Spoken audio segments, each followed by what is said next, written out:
Hi, everyone. Jamie Vaughn here with CCM, and guess who is here? No introduction really needed. It's Stephen Curtis Chapman. How you Hey doing? everybody, how you doing? Okay, I'm so excited. I'm zooming. I've watched everybody else zooming all over the world, but I told Jamie I've not zoomed myself personally from my own computer, and it worked. And I turned it on, and there was Jamie, and Yeah. we had to do a little fiddling to get the audio going and all. But it's here. I'm like, look at me. I'm tech savvy. Well, I will tell Not you, every really. time I'm waiting for somebody to pop onto the Zoom meeting, I'm always worried that they're not going to be able to connect. And so I Yeah, was sitting there waiting for the little button to pop up and say, Stephen's here. yeah. I Yeah, know. it was fun It though. worked. So So, thank you. Yes. well, we found out that you have released a new song to radio, soon to be released to everywhere, called Yes. Together We'll Get Through This. And it's a really great song. Can't wait for everyone to hear it. Tune into your local Christian radio stations to make sure that you hear it, call, request it. It Please. features Brad Paisley, Tasha Cobb Leonard, Mm. Lauren Alaina. That is an amazing menagerie of artists. How did that all come together?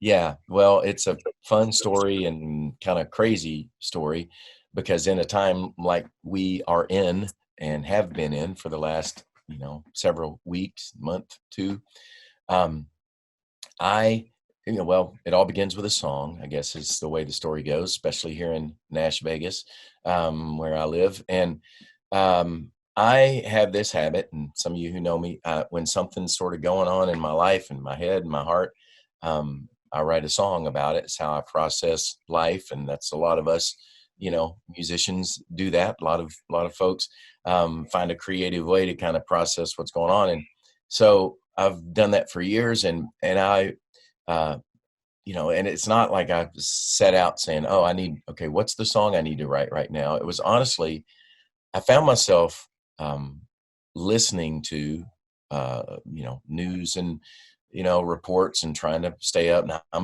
my wife is the news gathering data gatherer in our family. I can tend to be denial is maybe my happy place at times. Like, just can I turn all that off and go? I don't want to just keep being reminded of all the things that aren't as they should be and all the questions and confusion. But wisdom and all right, I need to know what's going on. I need to be kind of aware. And so my wife had, she's watching and listening. And I kept hearing things that I had not been hearing coming out of the mouths of a lot of the people on my television screen. Um, and it was the word together. We're going to get through this together. We got to work together. Here, let me bring this guy. We got to do this together. Commercials, even dare I say politicians on all sides of it talking about togetherness you know um and I was just like, wow, that's not a word you've heard. If anything, you've heard the complete opposite. Right. And wouldn't it be just like something like a global pandemic, to make us realize something that is is true and has always been true, but we forget it and we start thinking, hey, you're the enemy, and we're all, we're all fighting for our own opinions and ideas and all of that. And suddenly you sort of in the midst of this frightening, crazy time, you hear something that just feels like, that sounds like what God would be saying to us is that Mhm. you need each other, that you're made for relationship. And at a strange time when we're so isolated and social distanced and all of that, this word together was such a beautiful word. And, I found myself immediately going, well, does the world really need another together song? I wrote one. And people are going to get confused because they're going to go look for Stephen Curtis Chapman together, and they're going to find a song that I wrote for my wife for our 30th anniversary, I think it was, that was on my Glorious Unfolding album. So that's why this is Together We'll Get Through This, in parentheses, different song. But I thought, you know what? I don't know if the world needs another song, but I need to write another song about this. And so I wrote this song, just my thoughts. I see the panic in your eyes. You can see it in mine. This is crazy. We've been through a lot of crazy stuff, but nothing like this. Right. What am I going to hold on to? There's fear. There's, just being honest. But, I really do believe, together we're going to get through this because that's what we were made to do, and as I really started to kind of process it, it's like, yeah, this is the truth that God's word tells us from the very beginning, we were made for relationship. It's not good for man to be alone, for us, humans to be alone. Ecclesiastes, comes along and says, two are better than one. If one falls, there's the one to lift them up. And cord of three strands is not easily broken, and, you see all throughout scripture, even when Jesus, all about the body, of that we're a body that works together and we got different parts. And just, we're our greatest commandment, love God and then love each other, be in relationship. You're made for relationship with, first of all, with the God that made you and then with each other. So I just thought, that just inspired and compelled this song. That isn't, it's just a song about, the importance of that. It really, as I said, kind of my way of fanning the flame of that goodness that I saw in the midst of a time when we so desperately need that.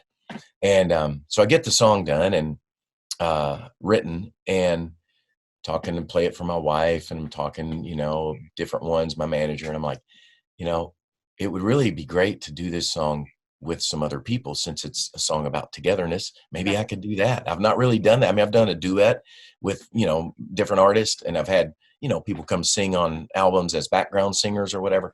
But the idea of what if I brought, different artists? And then I thought, man, it'd be so cool to bring some artists from different genres. Right. And I've been doing, kind of side note, I've been doing over the last few years performing at the Grand Ole Opry, kind of more and more consistently.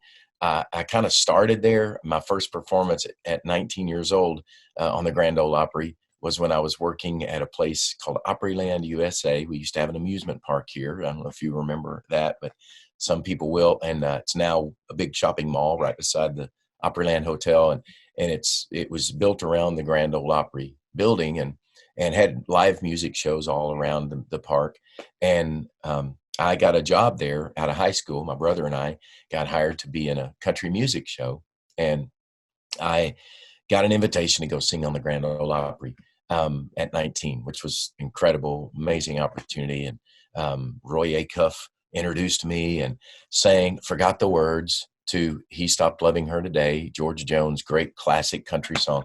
And I forgot the words on the Grand Ole Opry at 19. Terrible, traumatic experience. The thing is, I'd sung the song 100 times because I did it that summer in the park. Anyway, but all these years later, it's kind of been a really fun full circle for me to come back to this family where it kind of got started in a way for me, the music thing in Nashville, and come back and play my songs. And I've gone back and sung, He Stopped Loving Her Today. I said, this is a song I started 19 years old on the stage of this Grand Ole Opry, and I've sung a few of those and done some duets and different things. But that's kind of connected me a little bit more with, artists from other genres. I hosted a thing at the Ryman for about 3 years called Sam's Place, where I was hosting and bringing other artists many from country music and obviously many from CCM and gospel.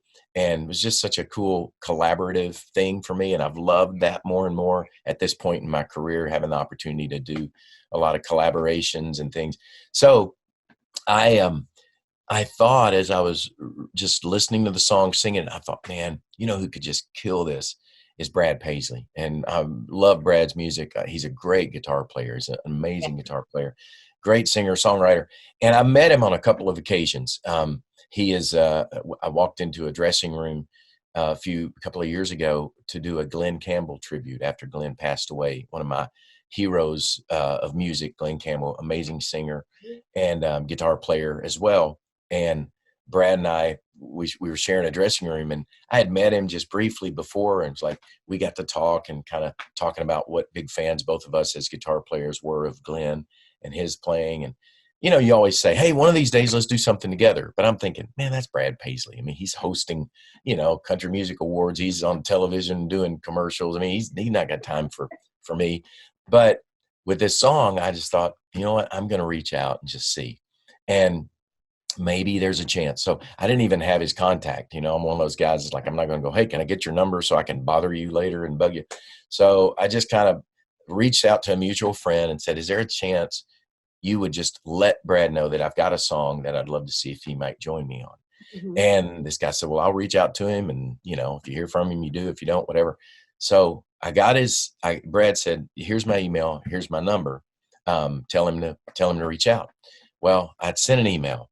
I've got this song. It's an idea. I know you're probably busy. You probably got tons going on. But if you'd be into it, let's, I'd love to play you the song.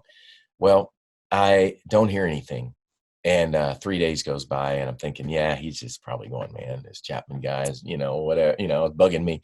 And so my wife keeps saying, you should text him. You've got his phone number, text him and just say, hey, did you get my email? And I'm like, no, that's like next level. That's moving in even closer, to bothering, but finally I conceded. I was like, you know what? I'll reach out one time.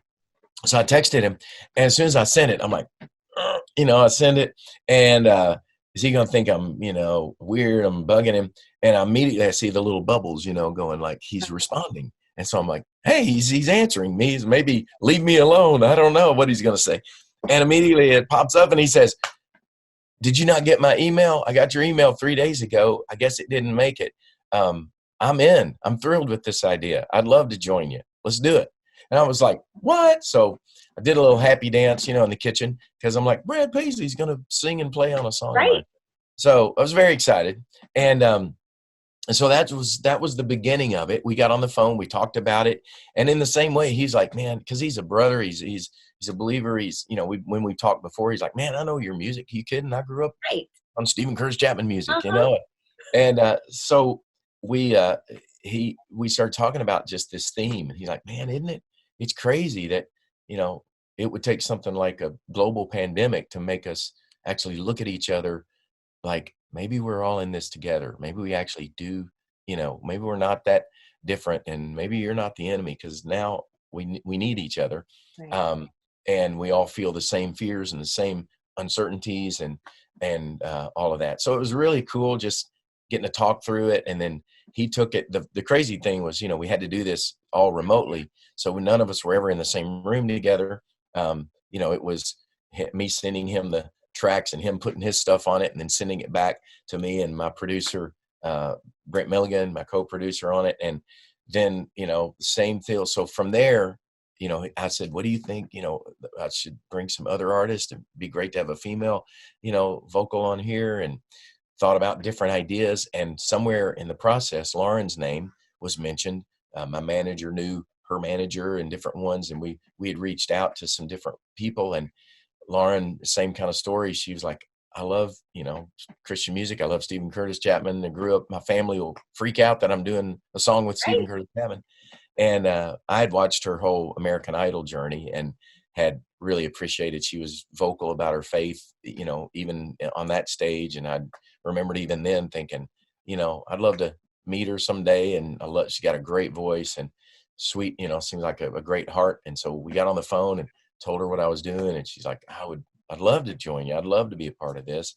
And then Tasha Cobbs Leonard, come on. I mean, she's, I thought, man, it would be so great to, just bring passion and soul and all of that into this song. And again, my manager and different people that knew different people, her name came out, came up, and Tasha and I had met at Dove Awards and a few events like that, but never worked together before. And I just thought, man, do you think she'd be into this idea? And again, same thing, just so sweet. She's like, are you kidding? I would love to, do a song with you. And this would be amazing. And so sent it out to she and her wonderful husband, Kenneth. They have a studio at their home, and they went in the studio, and I said, just sing whatever you hear, put whatever you think on here. Same thing with Lauren. And they all just sent these pieces and parts back to me and Brent. And then it was literally like a jigsaw puzzle of going, hey, here's this part and that part and this, and can this all work together? And, it was pretty amazing how it all fell into place. And now the song is what it is. It's together. We'll get through this. I love the fact that Stephen Curtis Chapman was afraid to call Brad Paisley. Yeah, I know. People are like, that's goofy, but in this, in this business, I guess, and music, you're always just, I want to be respectful and not assume, anything. Because, I mean, Brad Paisley, like all of us, he's asked 1,000 million things. I mean, I reached out to a guy who I've just become friends with recently I met at a Grammy press conference, Shay Mooney of Dan and Shay. Mm-hmm. And, Stevie Joy, my daughter Stevie's a big Dan and Shay fan. So I meet them and I'm like, oh man, my daughter is a big fan. And can I, take a picture with you? She'll freak out. And they're like, are you kidding? We can get a picture with Stephen Curtis Chapman. And I'm going, really? You know my music. And like, are you kidding? Yeah, we grew up on your music. Of course, we grew up singing in church, and they start listing off the songs. So, they were ones that I reached out to at one point in this process. And, they said, man, one of these days we got to do something. But right now we've said no to everything because we're just holed up with our families. And we've been so busy that because we're hit with a million requests. So, it's that kind of thing where you just want to be respectful of that. But you at some point go, okay, nothing ventured, nothing gained. The worst they can do is say, man, thank you, but I'm really busy, or, can't do it. So, so it was very, very sweet of those artists to join me and be a part of this. I'm pretty blown away, honestly. So other than making music, what are you and your family up to right now during this shelter in place time? Well, my wife, and I have to really give her credit. I'd say my wife and I have planted a garden, but really she was the planter. I was the dirt carrier and the shoveler. I was the heavy lifter. She's the one with the vision, and the one with all of that. But we've had gardens over the years ago. In fact, I remember I've told people this. I think I wrote most of the Great Adventure album in a vegetable garden, planting and digging up the dirt. For whatever reason, I just remember that because I remember the songs. Sometimes when I start thinking about the songs from that album, I start to smell dirt, and I'm like, "Why is that?" Like, oh, because I was planting a garden when I was writing all those songs, and it's sometimes the best thing creatively is just to get out and do something that's totally unrelated to, you know, to music or creativity, and then all of a sudden it comes. So, but she said, I really want to do a garden. It's kind of a time that, we got some time. There've been, for sure some closets that have been cleaned out. Mine is yet to get cleaned out, which is not good. I got kind of invested in getting this song done. And so I still have yet to clean my closet out, but that's on the list of things. Once I get this song launched, that'll be the first thing I get back to. But yeah, garden, of course, Stevie Joy and Shoei are both home. Shohana, our daughter, 20 years old, and maybe 21 in August. She is at home from school because every school, she's a student at University of Alabama. And so she's home now finishing up school. Stevie Joy is doing remote learning and school from her computer and Zooming like this. So they're here.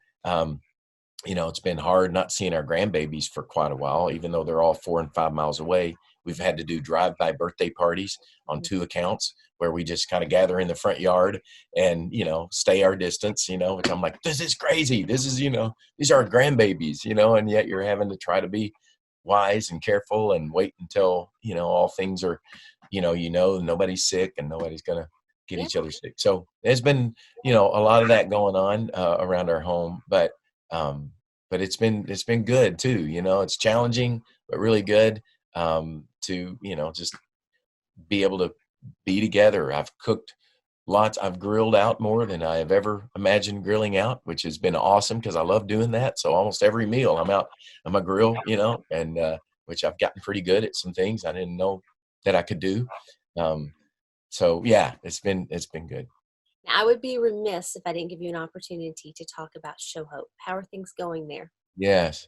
In fact, Mary Beth is on the phone right now with Zooming with Show Hope leadership team and doing her Tuesday meetings that normally are there in the factory in Franklin at the Show Hope offices. Emily, of course, our daughter Emily now is the executive director, is doing an amazing job that, we sort of could have imagined back when she was 12 years old and, planted the seed for us to adopt our first of 3 daughters.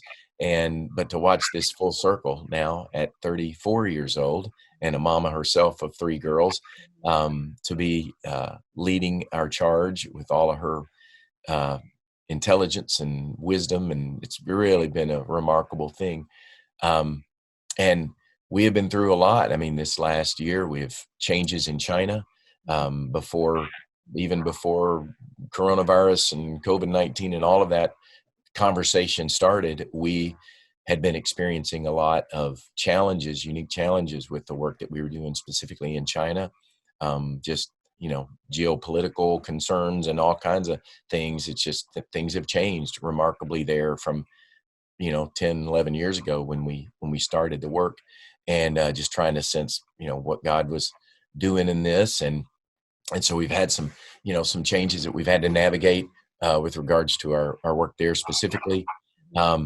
But we have continued to see, the need for, there are families that are still as much as ever saying, we really believe God's called us to adopt, and but we can't do it without some help. It's the costs have gone up and up. When we adopted Shohana and began Show Hope, average cost of adoptions were $25,000, $30,000, which is undoable for most families when you just have to say, I've got to come up with that money right now to do this process. And while we've invested and continue to invest a lot of energy and time into saying, how do we change that? How do we get just that number down? What can we do? A lot of advocacy on Capitol Hill and places where decisions are being made and policy is being written, and hurdles, that can be lowered or whatever.